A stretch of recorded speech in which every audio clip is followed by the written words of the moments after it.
morning, everyone. My name is Jim Langevin, and for nearly 22 years, I've had the privilege of representing the 2nd District of Rhode Island in the United States House of Representatives. I want to begin by thanking the Institute for Critical Infrastructure Technology for the opportunity to speak with all of you today about where we are and where I think we're headed when it comes to the cybersecurity of our critical infrastructure. This is a topic that's become somewhat of a specialty of mine over the years. As I started to explore the issue of cybersecurity many years ago, before most people knew how to spell cyber, it quickly became clear to me that our nation was dangerously vulnerable to cyber attacks across all facets of our society, particularly within our critical infrastructure. It became equally clear to me that strengthening our nation's cybersecurity and resilience would be one of the most critical national and economic security issues of the 21st century. Since then, I've been ringing the alarm bells on Capitol Hill, trying to draw more attention to this important issue. It was a bit of a lonely road at first, I must say, but over time, especially within the past few years, my colleagues in Congress have really started to grasp the importance of cybersecurity as a national policy priority. Unfortunately, though, a lot of that had to do with the number of high-profile cyber incidents that we've seen over the last few years. Lawmakers are now all too familiar with the ways in which cyber insecurity can result in serious disruptions to essential services and utilities like healthcare, energy, and water. But that has created opportunities for legislation addressing the cyber threats that we do face, legislation that would not have been possible just a few years ago. Now I'm proud that Cyberspace Commission has been a guiding force for Congress in the cyber policy space over the last several years. While this year will be my last year in Congress, I know that the Solarium Commission's report will endure as the nation's cyber legislative roadmap. Of course, the end of my term is still some time away. I go till the end of the year, and I have to say I intend to continue working diligently to improve the nation's cybersecurity through my very last days in office. To that end, I've recently been thinking quite a bit about how a better understanding of cyber risk could inform future policymaking efforts. Thinking about the threat, vulnerability, consequence model of risk, I've been particularly focused on the vulnerability part of that equation. Specifically, we must develop a better understanding of the security vulnerabilities that are present in critical technologies, those that are fundamental to the performance of national critical functions. These include industrial control systems that critical infrastructure owners and operators rely on to run facilities and deliver services. They also include hardware and software that U.S. telecommunications providers rely on to build our networks, and widely used open source software libraries that are baked into large swaths of our digital infrastructure.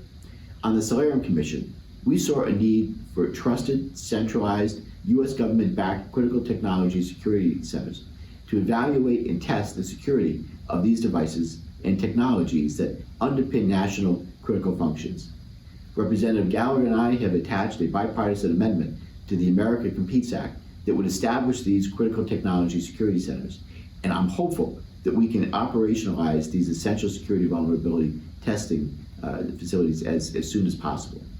The insights that these centers could generate into the vulnerabilities of our most foundational technologies will allow for a more clear assessment of national cybersecurity risks. That, in turn, would inform national strategic efforts to mitigate cyber risk. And speaking of national risk management at the strategic level, I see opportunities for Congress to advance that work as well. Now, the U.S. government has made strides in its analytical understanding of the 55 national critical functions, but it still lacks rigorous, codified, and routinely exercised processes for identifying, assessing, and prioritizing cyber risks to critical infrastructure. That's why my fellow Solarium commissioners and I recommended the creation of the National Risk Management Cycle. We need a comprehensive understanding of national risk, and we need to use that understanding to ensure CISA and the sector risk management agencies are orienting their strategic, budgetary, and programmatic priorities to effectively and efficiently mitigate cybersecurity risk to critical infrastructure. So I was glad to see a provision for a National Risk Management Cycle included in the U.S. Innovation and Competition Act. Looking ahead, the next few weeks could prove very fruitful for the U.S. government's capacity to understand cyber risk. Critical technology security centers and the National Risk Management Cycle are two key pieces of that puzzle, and with the American Competes Act and USICA going to conference very soon, we have an opportunity in the coming months to fit them into place. Of course, achieving a full picture of our cyber risk posture will only be half the battle. We must also develop policies to actually manage and mitigate that risk. So this presents its own set of challenges because cyber risk management is not a one-size-fits-all concept. Cybersecurity challenges are not uniform across our 16 critical infrastructure sectors or even within sectors themselves. As I've thought about this, one thing that has become clear to me is that risk mitigation strategies must be adaptable to the cybersecurity maturity of the entities involved. Some critical infrastructure owners and operators possess very high level of cybersecurity maturity that leaves them best positioned to defend their own networks with federal support. For these entities, the return on investment for voluntary technical assistance or other federal services would not be as high as it would be for more resource-constrained owners and operators. So instead, these cyber mature entities would benefit from access to better intelligence about the cyber threats they face or access to public-private collaboration initiatives like the Joint Cyber Defense Collaborative. Conversely, more direct federal government intervention and technical assistance might be required to mitigate cyber risks to less mature critical infrastructure owners and operators who aren't currently in a position to send someone from the firm out to the JCDC or into a SCIF to get briefed on the latest cyber threats. Consider, for example, a hypothetical scenario in which the federal government has identified a cyber threat aimed at Pfizer and a threat aimed at a small firm with one IT employee in Pfizer's vaccine supply chain.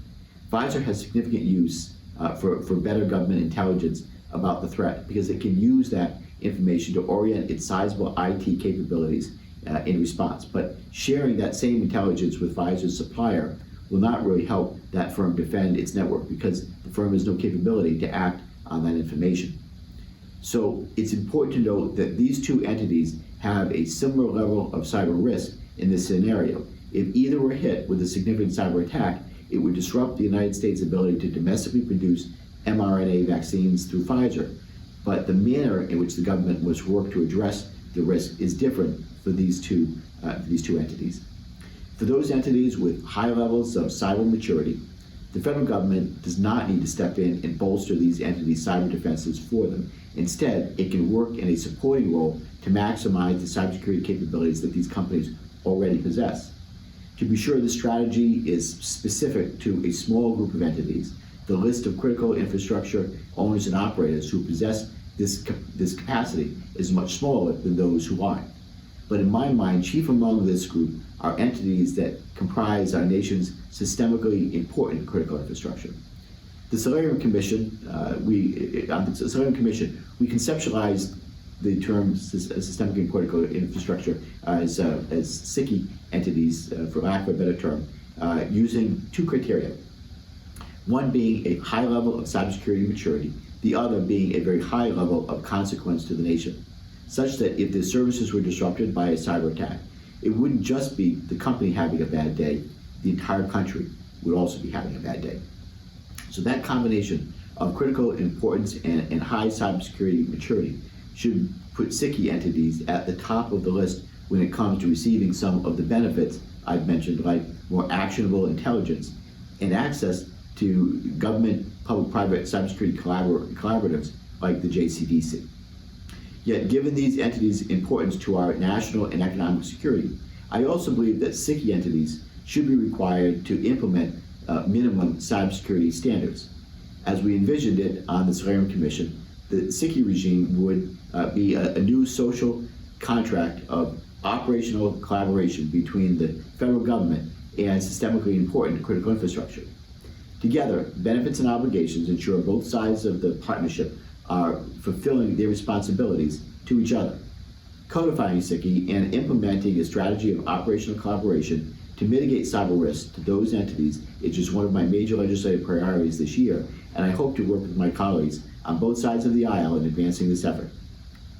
I also hope to work with the broader cyber policy in critical infrastructure communities both on the efforts I've covered today and on those that we will undoubtedly need to address together in the future. As I mentioned, cyber risk management is not a one-size-fits-all solution, and we'll need to work together diligently and creatively as we increase security and build resilience across our critical infrastructure sectors. So legislative solutions to these challenges will not always be easy, and we need to ensure that we get them right. But if we work together in this effort, I like our chances for progress. So with that, let me say thank you very much for having me today. Thanks for your interest in the work you do in cyber, and thanks for the hard work that you're doing in defense of our nation. Thank you.